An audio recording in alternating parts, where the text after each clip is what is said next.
Balik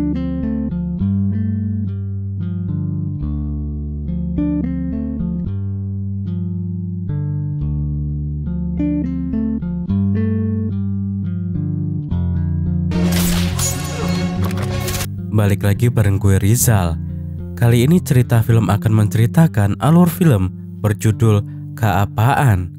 Moonhalal yang memerankan sebagai Perdana Menteri India bernama Chandra Kant Varma sedang dilobi oleh Mahadev, seorang pengusaha di bidang biologis. Chandra yang memang memihak rakyat kecil menentang rencana Mahadev karena akan banyak merugikan rakyat kecil. Lalu muncullah Katir, seorang bodyguard yang siap mengamankan Perdana Menteri Chandra dimanapun berada. Dan inilah Katir, seorang bodyguard yang tangguh akan menumpas semua ancaman yang ditujukan kepada Perdana Menteri jujur pun dimulai.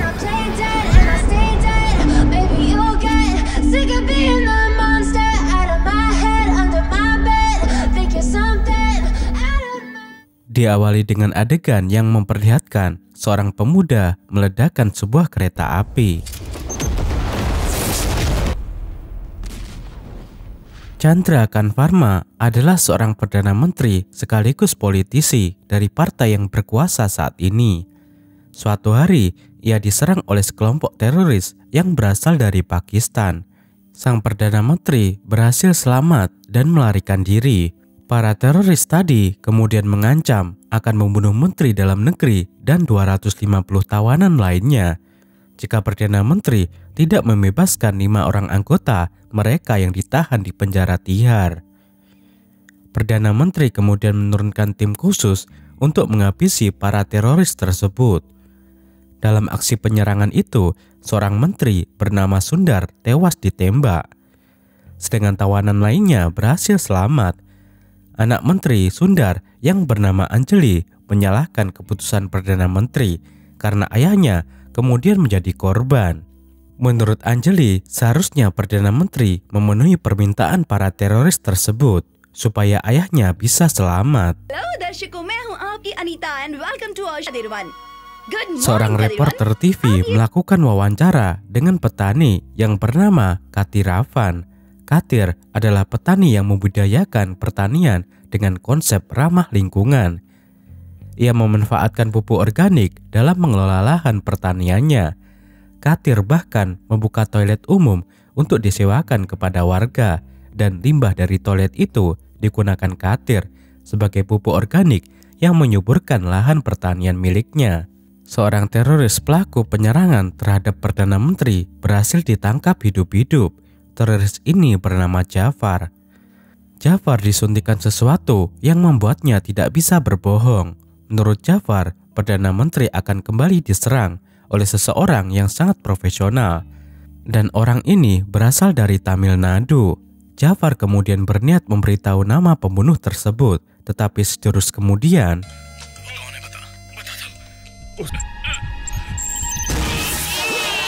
seseorang meledakkan tubuh Jafar dengan menggunakan bom kendali jarak jauh yang ditanam di dalam tubuhnya. Pembunuh ternyata menyadap semua pembicaraan antara Jafar dan polisi. Katir berangkat ke London. Ia menyamar dengan identitas Kalyan Kumar.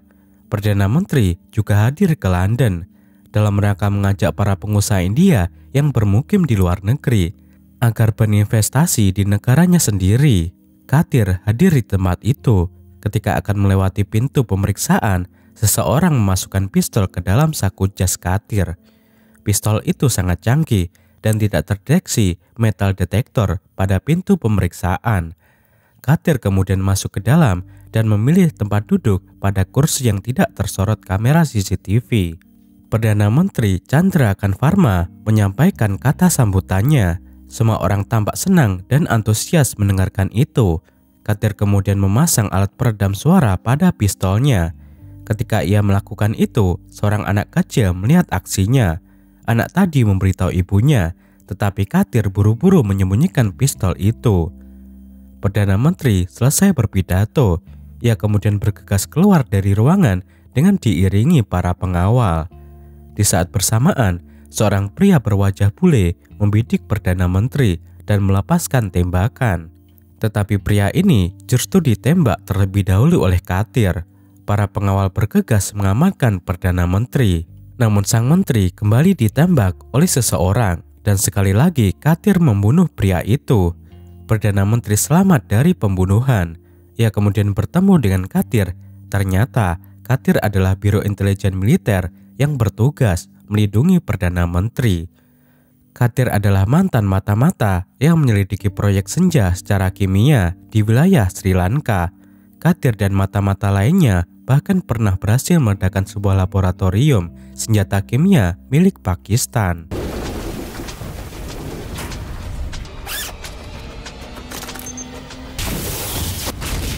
Anjali adalah sekretaris Perdana Menteri. Ia juga sedang berada di London. Setelah aksi percobaan pembunuhan terhadap Perdana Menteri, Anjali jadi curiga dengan tindak tanduk Katir. Ia membututinya. Katir sendiri sebenarnya sedang memututi terduga teroris yang berwajah bule dan berkepala pelontos. Mereka masuk ke sebuah diskotik. Anjali kemudian mengajak Katir minum. Dan setelah itu, Anjali menelepon Joseph. Joseph adalah kepala bodyguard yang bertugas mengawal Perdana Menteri. Anjali meminta bantuan Joseph untuk mengirimkan sejumlah polisi agar menangkap Katir. Target yang dibuntuti oleh Katir tadi akhirnya melarikan diri. Setelahnya, Katir menyebut Anjali yang justru mabuk. Akibat menenggak sedikit vodka di diskotik itu, Katir membawa pulang Anjali yang mabuk ke kamar hotel Anjali. Wanita ini mendadak tersadar dan mengambil sebuah pisau untuk melindungi dirinya. Ia mengira jika Katir adalah teroris. Anjali berniat melukai Katir. Mereka kemudian rebutan pisau yang justru membuat pakaian Anjali koyak. Karena mabuk, Anjali kemudian kembali jatuh pingsan dan tidak sadarkan diri. Katir kemudian pergi meninggalkan ruangan itu. Anjali pun terbangun. Temannya menelepon bahwa pesawat mereka akan segera berangkat ke India sebentar lagi. Saat terjaga, ia menemukan pakaiannya koyak dan lipstiknya berantakan. Anjali bahkan menemukan secari kertas yang bertuliskan, "Terima kasih untuk malam yang sangat berkesan."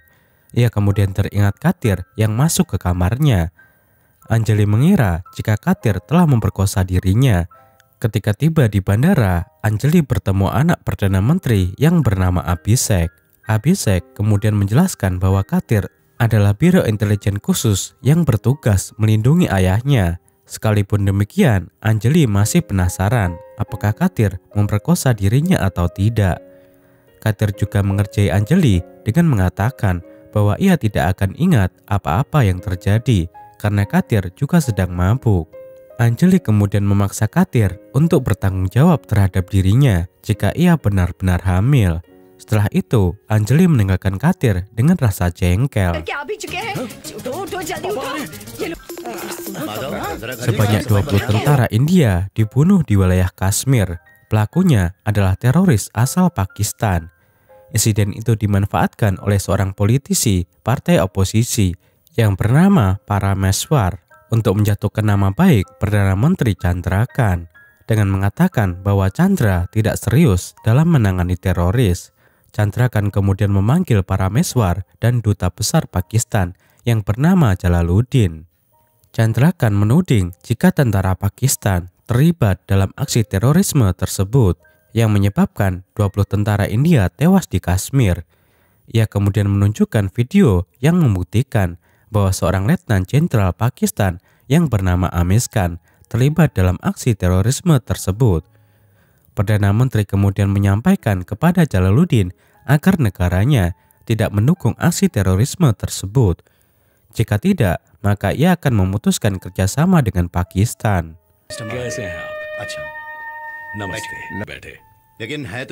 Mahathir datang ke kediaman Perdana Menteri. Di sana juga hadir Menteri Pertahanan yang bernama Vanakam. Mereka ingin merundingkan tentang sebuah proyek yang bisa mengatasi masalah India dan Pakistan.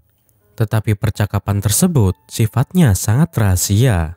Saat membicarakan itu, Katir diminta keluar oleh Perdana Menteri. Hari itu, Joseph dan istrinya Priya merayakan anniversary pernikahan mereka yang kelima. Anjali, Katir, dan teman-temannya diundang ke sana. Sambil menikmati minuman, mereka menonton berita di TV. Media memberitakan tewasnya Letnan Jenderal Amish Khan akibat sebuah serangan. Pembunuh Amish Khan masih menjadi misteri dan tidak ada penjelasan lebih lanjut terkait kematiannya. Seorang pria menelepon Joseph. Pria ini bernama Ranjit dan ia menelepon dari bandara di kota Chennai. Ranjit mengancam akan membunuh istri Joseph yang bernama Priya. Ranjit bahkan mengirimkan anak buahnya yang bernama Abdul untuk membunuh kucing kesayangannya Priya dan menggertak Joseph dan keluarganya. Ketika berusaha mengejar Abdul, ia berhasil menangkapnya. Belum sempat Katir melakukan interogasi terhadap Abdul, tubuh pria itu mendadak meledak dan hancur berkeping-keping. Setelah itu, Ranjit kemudian berkata, "See you in Kashmir." Katir dan Joseph segera menuju ke bandara. Mereka memeriksa rekaman CCTV dan terlihat pria menggunakan jaket hoodie sedang menelepon dengan membelakangi kamera. Tetapi mereka gagal menemukan pria itu karena pelaku membuang jaketnya di tong sampah. Ranjit kemudian meledakkan sebuah bom yang membuat orang-orang panik dan berhamburan. Di saat itulah Ranjit melarikan diri.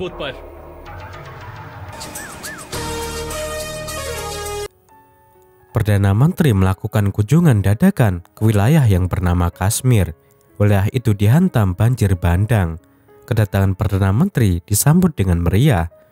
Perdana Menteri berjanji akan memberikan bantuan kepada para korban banjir.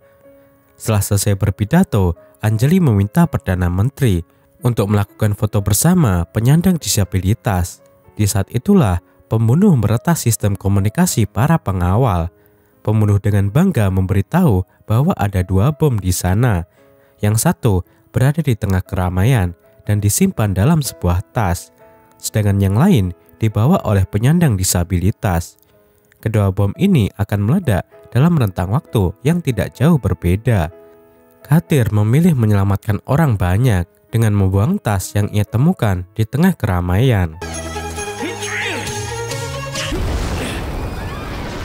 Ledakan besar terjadi. Setelah itu, seorang pelaku yang menyamar menjadi penyandang disabilitas mengaktifkan bom yang kedua. Ia mendorong bom itu ke arah Perdana Menteri. Ledakan besar kembali terjadi dan Perdana Menteri India tewas dalam ledakan tersebut. Anggota parlemen bingung untuk menentukan siapa yang layak menjadi pengganti Perdana Menteri. Terjadi perdebatan alot di antara mereka. Akhirnya, anggota parlemen memutuskan untuk mengangkat anak almarhum yang bernama Abhishek Verma sebagai pengganti posisi ayahnya untuk menjadi Perdana Menteri. Katir mendekati TKP, ia berusaha untuk mengingat kembali suara pembunuh. Katir kemudian mendengar suara kepakan sayap burung merpati. Di sela-sela suara pembunuh, ia jadi tahu di mana posisi pembunuh saat ledakan terjadi. Katir mendatangi sebuah rumah tua, tempat pembunuh yang bernama Ranjit bersembunyi. Ketika Ranjit mengintai Perdana Menteri, 2 pemuda menyerang Katir, tetapi ia mampu melumpuhkan mereka dengan sangat mudah. Setelah itu, ponsel salah satu pemuda tadi berdering. Katir mengangkatnya dan ternyata yang menelepon adalah Ranjit. Mengetahui jika yang mengangkat telepon adalah Katir, Ranjit memilih diam 1000 bahasa. Setelahnya, Katir mengatakan bahwa cepat atau lambat, Katir akan menangkap Ranjit. Mahadev adalah seorang pengusaha. Ia ingin menambang logam thorium dan uranium di wilayah Tanjapur. Logam ini sangat langka dan berharga, tetapi hanya ada di wilayah Tanjapur.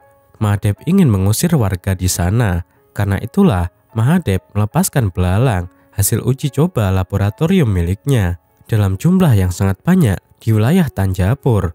Belalang ini kemudian menyerang tanaman milik warga yang membuat para petani mengalami gagal panen. Seorang ahli serangga kemudian meneliti kasus ini. Menurutnya, semua belalang itu adalah belalang jantan. Itu artinya ada orang yang dengan sengaja menyebarkan mereka di wilayah itu. Katir dipanggil oleh Abhishek untuk kembali menjadi ketua pasukan pengawal keamanan bagi dirinya. Abhishek juga meminta menemukan siapa pelaku pembunuhan Tuan Chandrakan. Katir menemukan sidik jari pembunuh di rumah tua, tempat persembunyian itu. Setelah dianalisa secara komputerisasi, mereka menemukan bahwa sidik jari itu milik pria yang bernama Ranjit. Ranjit dahulunya adalah seorang anggota Biro Intelijen dalam sebuah misi rahasia di Pakistan. Misi itu dipimpin oleh Katir, tetapi Ranjit berkhianat demi uang.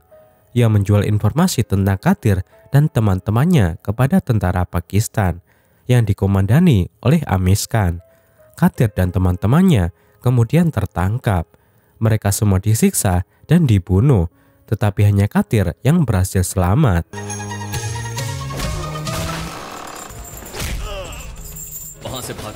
Setibanya di India, Katir memeriksa rumah Ranjit dan mereka menemukan bukti-bukti bahwa Ranjit memang berkhianat kepada negara. Ranjit kemudian diseret dan ditangkap dalam keadaan telanjang. Ia kemudian dipenjarakan selama 6 tahun. Karena kejadian tersebut, istri Ranjit merasa tertekan. Ia bahkan memilih bunuh diri bersama anaknya. Katir dan Anjali terlihat ngobrol mesra berduaan. Sekalipun tidak dijelaskan secara detail bagaimana mereka bisa jadian, tetapi mereka sepertinya sudah resmi menjadi pasangan kekasih. Para warga Tanjavur melakukan aksi demonstrasi menuntut tanah mereka dikembalikan. Setelah kasus hama belalang, banyak warga yang menjual lahan pertanian mereka dengan harga yang sangat murah kepada perusahaan milik Mahadev. Kini mereka sadar jika serangan hama belalang tadi adalah ulah perusahaan tersebut.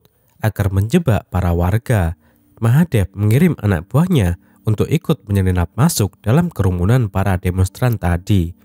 Mereka menjadi provokator dan membuat huru-hara serta membunuh 16 orang polisi.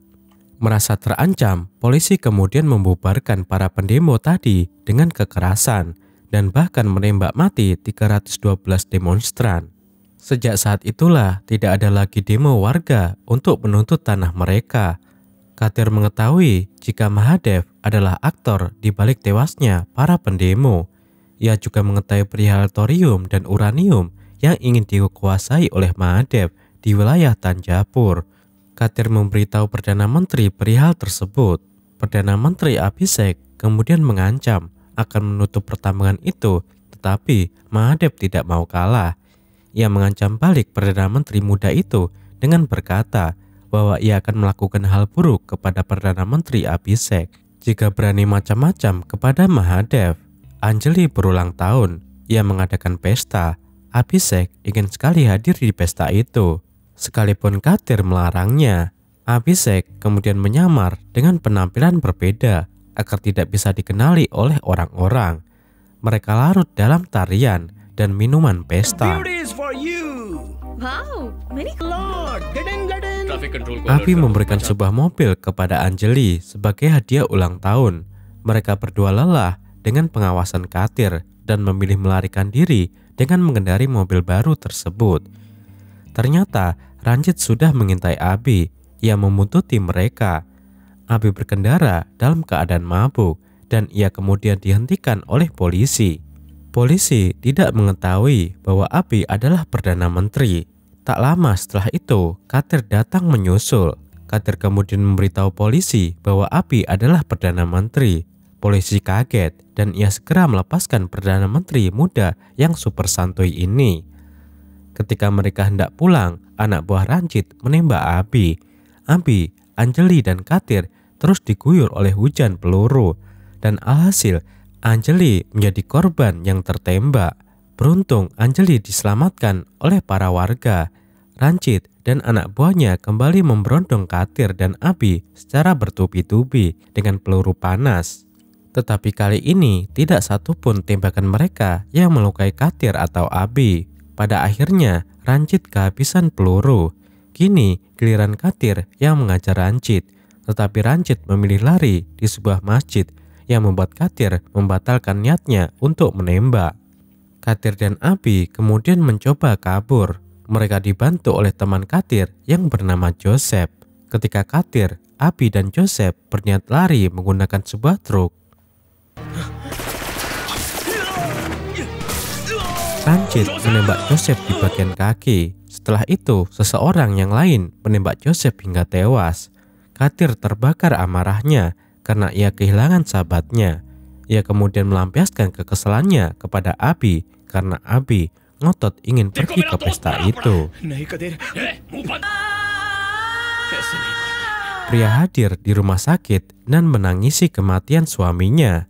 Setelah pria keluar dari kamar mayat, teman Joseph yang bernama Ajay masuk ke dalam kamar mayat itu.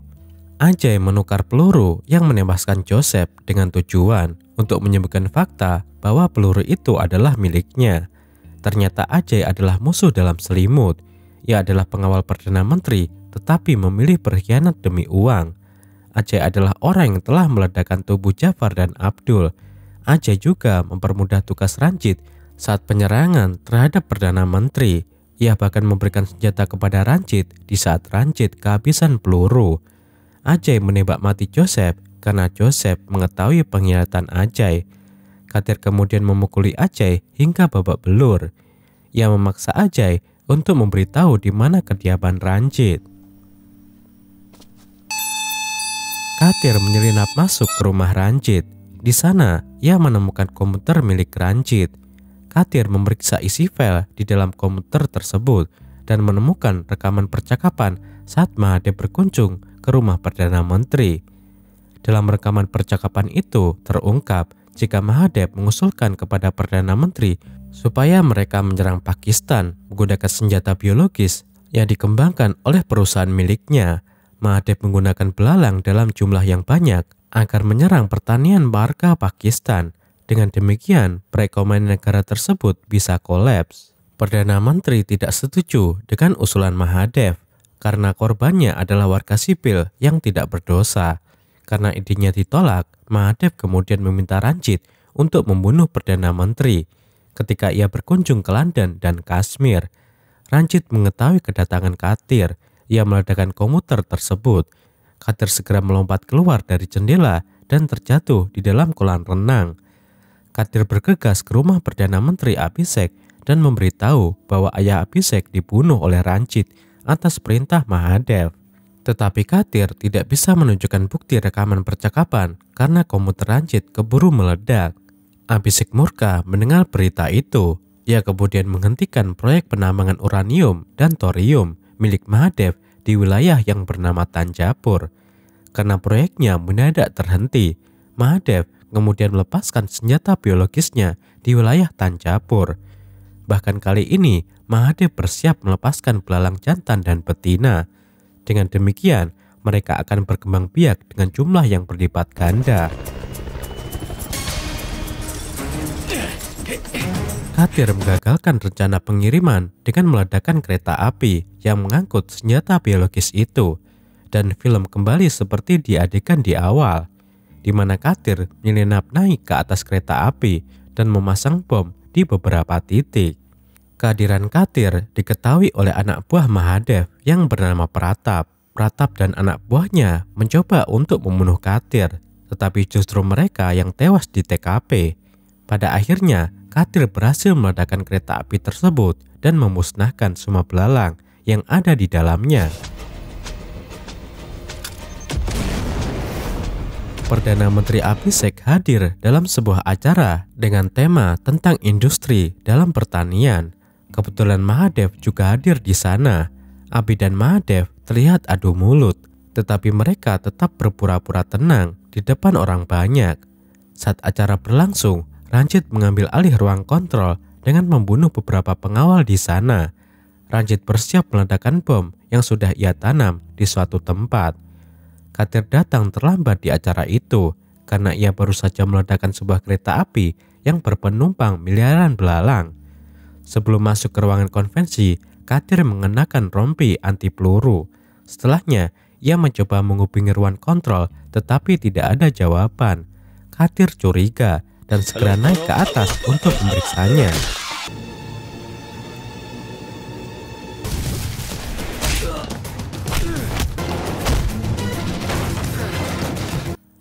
Katir berduel sengit dengan Ranjit dan berhasil melumpuhkan pria jahat itu.